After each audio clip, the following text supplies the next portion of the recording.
I'm just so excited to be doing this live. I was hesitant at first, but God is so good. I mean, God is real, reachable. He's reliable. I just thank God for today. Today, I will be starting my mobilization for transplant. I'm doing what you call an auto stem cell transplant. I was diagnosed with multiple myeloma in 2014, and so God has been with me on this journey as I take this walk, and I just felt in my spirit to share it with you all, just so you can kind of have an idea of what I go through every day on a day-to-day basis. Of course, this journey is not easy, but it's peaceful. I still have the joy of the Lord because I know God is with me. He's a God that cannot lie. He's a God that is not a failure. Jesus died on the cross so that I may be healed, and I just believe that with my whole heart. Hey, Rashandra. Hey, Cedric. So good to see y'all this morning.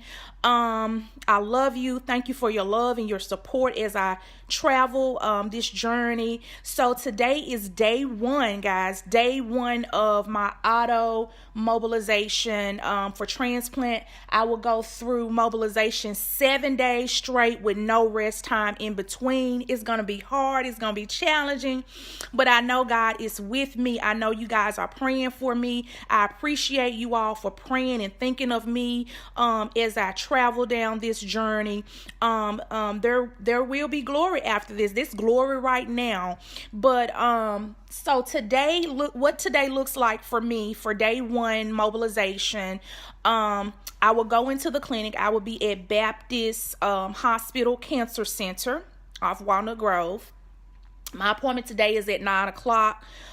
Before I start mobilization, they have to pre-medicate me with a lot of drugs, because this is not my first mobilization. The first mobilization that I had was last month, and I was doing a drug called Zarzio.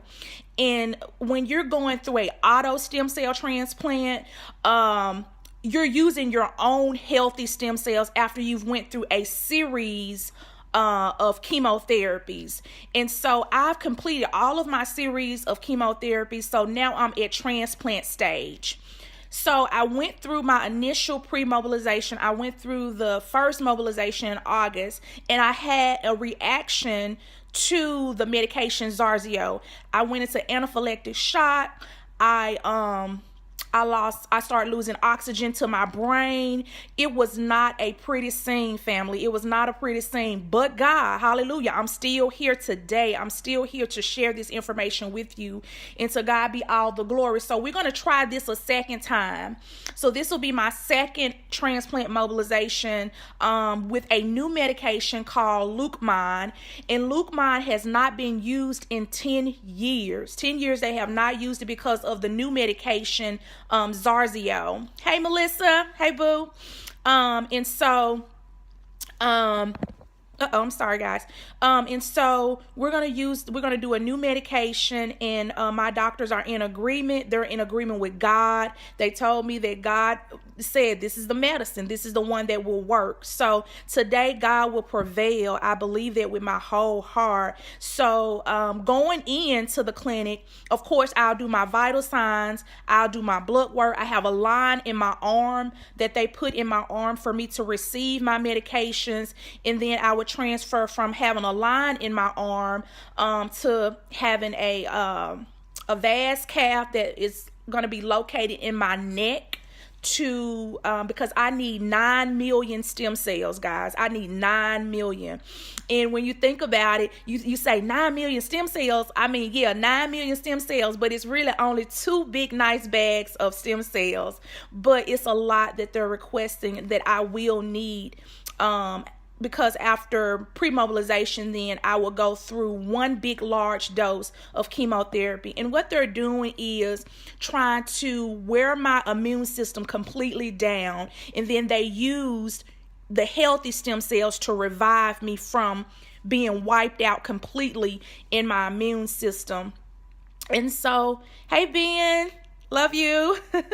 Good morning.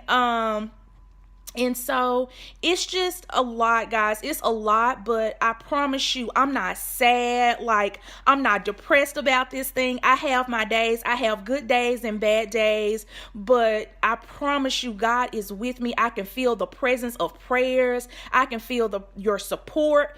I mean, I feel it all. And I just thank God. I just thank God this morning. So I am you always nervous in the back of your mind, even through faith, even through prayer, even through strength, even through preservation, you still have nervousness sometimes because you are in unfamiliar territories. I mean, this is definitely, a journey I never thought I would be walking. I never thought that cancer would be a diagnosis for me. And I was diagnosed again with multiple myeloma. It's a blood cancer. It's almost sisters with leukemia, and it's in the bone marrow. That's where they detect most of the cancer through your protein found in your urine, through blood work. Mine was found through a gamma protein test, which was a blood test, and through a bone marrow biopsy that I did. That was not fun. Bone marrow biopsies. I forget how many I've had. I've had several bone marrow biopsies, but God is still in the business. He's still doing what only He can do, and so I just give Him all the glory. Hey, Kimberly, good morning.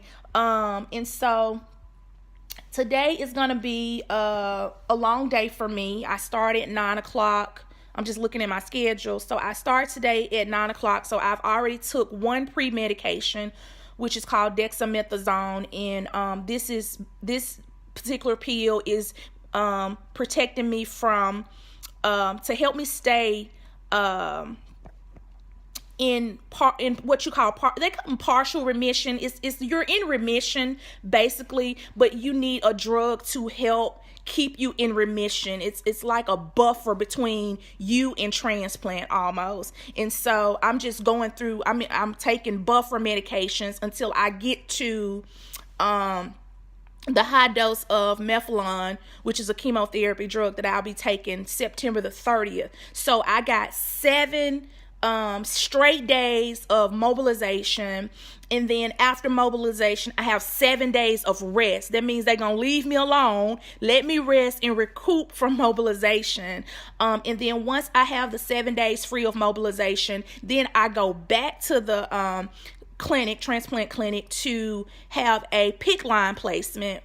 And then after the PICC line placement, then I have the large dose of chemotherapy. So today is going to be long because I have a lot of medications that they're going to be giving me, pre-medications. They're going to make me very, very drowsy, sleepy. I'm going to feel like a rubber band when I'm done with all of this, because they're trying to loosen up those healthy stem cells and take them, extract them, pull them out. And so initially this was really hard for me. I cried many days because of the pain, but through prayer, guys, I promise you, through prayer, hallelujah, through prayer, I've just been able to continue to run this race, and I do believe that this race is not given to the swift or the strong, but to the one who endures to the end. And I believe in that with all of my heart. And also, it's just nice to have a loving and supportive family. I just want to shout out my husband this morning. I was telling him that I was getting ready to do this live, and and he was like, "You getting ready to do a live?" And I'm like, "Yeah, I'm gonna do a live," because I just want people to see God. I don't want people to see me. I want people to see God. I want people to see that God is a healer. No matter what you're going through, no matter what your situation look like, no matter what you facing, I don't care what people say. I truly do not. I don't care what people say, because people have no place to put me. People cannot put me anywhere. God is the owner of my life, and I believe that, and that is part of my journey. And and I had to get to that place because I felt like I needed, sometimes we feel like we need the approval of people, but we don't need the approval of people, because People can't put us in heaven or hell. And so God is the person that can, the person that can do that. People have no place to put you. And I believe in prayer. I strongly believe in prayer because, I know prayer can go places that I cannot go. And that's my line of communication. That's the communication line that I have, knowing, and the assurance that I have, knowing that God hears me and I have a relationship with him. So my relationship with God is important. Even before this journey, my relationship with God was important, but it's even more important because here recently, 2 years ago, I lost my mom in 2017. And then a couple of weeks ago, I just lost my dad, and I'm facing all of this. And I have a whole family. I have a husband, 2 children, 2 dogs, who I love dearly. I have extended family, so this journey is not easy, because, it's just not. It's not easy, but through the grace of God, hallelujah. I just have to keep saying that because it's imperative, through the grace of God. Nobody but God can hold me up the way that I am being held on today. Because I'm telling you, I get weak, I get weary, I do. But I just refuse to stay in those places. I refuse, because God has been so good. I just refuse to stay in those places. I truly refuse. And so I just want you all to be encouraged. Continue to pray for me. Continue to just call my name out before the Lord, and continue to, just keep me in your thoughts. Keep my family in your thoughts and prayers as well, as I run this race, as I fight this battle, because, man, God is so amazing. God is so amazing. So I just wanted to chat with you all this morning. I was not going to be long. I'm not a long-winded person, but I just wanted to let you know that I am getting ready for transplant. I'm ready for it to be over, but I have to trust the process. That's it. Trust the process. When you can't trace him, you have to trust him. And so many days I be like, God, where you at? I don't hear you. I need a word. I need a word. I need encouraging words. And so I just thank God for the effective people in my life. The effective people, not ineffective, effective people in my life. I want to shout out my friend Andrea Ivory Fuller, First Lady Fuller. I love you so very much for being a true friend. I thank God for you every day. I thank God for all my friends that have prayed with me, that have sent me text messages, that have shown me love, unconditionally love, that's truly praying for me, that is on this battlefield with me, helping me fight this battle. And I love this song, the songwriter. This is how I fight my battles. I fight my battles with my friends that love the Lord, and I fight my battles with my family that loves the Lord as well. So I love you guys. Thank you so much for watching this brief live. I don't do lives. I just don't do lives, but I'm going to try to do one every day as the Lord gives me strength to do these live for the next 7 days. I'm going to be with you all, just keeping you updated on what's going on, letting you know where I am in the process, what's happening to me, what my body is doing, how I'm feeling. Like, I'll keep you in the loop of all of that, and just keep you posted. So I love you. Have an amazing day. You guys be encouraged, be blessed, okay? Until we meet again, I love you. Peace out.